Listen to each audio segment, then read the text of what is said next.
Most Americans are sitting on a financial superpower and they don't even know about it.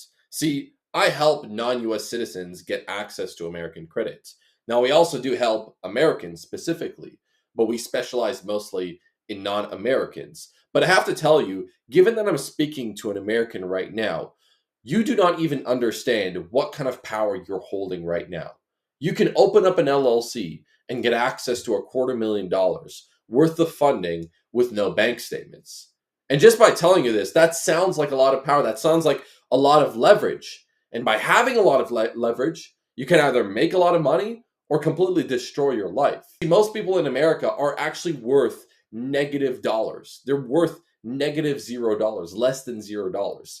And me, from the fact that I'm telling you that you can get access to $250,000, sounds crazy. Who would give you access to $250,000? Well, that's exactly how they designed this system.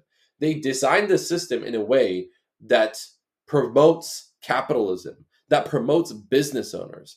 And given that business credit is a class of itself, that's what gives these creditors like Chase Bank, Bank of America, that kind of security to know that you're going to be using that credit card, that $250,000 on ad spend, on business expenses, on softwares that you need for your business, on employees, right? And that's the preconceived notion that a lot of people have regarding credit. They think that credit is dangerous. They think that credit is going to have high annual fees. They think that credit is going to put you in debt.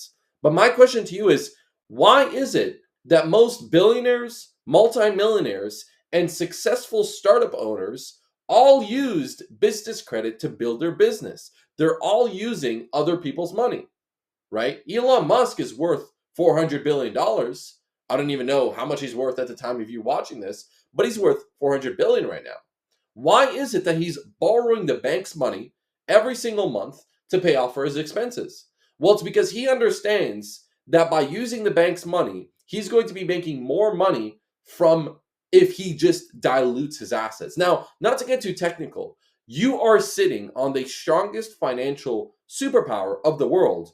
And in this 5-step, 6-step, whatever amount of steps that I decide to make this program, you're going to be completely convinced that the first thing that you're going to do after watching these few videos is run to Chase Bank or apply for our services and figure out how you can get your hands on these credit cards. Now, don't go out and do that right now because there are a few steps that you're going to need to follow. But most importantly, you need to understand and believe it that you can get access to business credit cards right now. And by doing these financial moves, puts you in an advantageous position where if for the next 2 or 3 months you can't create cash flow in your business, you still have those credit cards that are supporting you, those business credit cards that do not charge you interest, that will support you for the next 2, 3 months. And then in 2, 3 months, you start creating cash flow, the bank starts seeing it, they want to lend you even more money. This is how the banking system works. This is how the credit system works. And a lot of people have a bad preconceived notion about personal credit because the moment that they see a personal credit card with $2,000 on it, the average person, the average American, and I'm not telling you that you're the average American is going to use that $2,000 and start racking up credit card debt. As long as you're watching this program, believing in smart financial decisions, understanding the principles of financial literacy, I believe that by finishing this program and you actually getting your hands on business credit cards, you'll make so much more money than if you did nothing. Just think about how much time would it take for you to save $100,000 right now? How much time? A year, 2 years, 3 years, 4 years? What is a faster way to get your hands on that money? Given that the business that you want to build is a pressing business, you'll make a lot of money if you act now, if you act with speed. And that's a big thing with business. If you don't move quickly, you won't make the money. What is the quicker way to get that money? Of course, it's going to be about building your business credit, getting access to those business credit cards. So let's get straight into this program and we'll break down everything for you right now.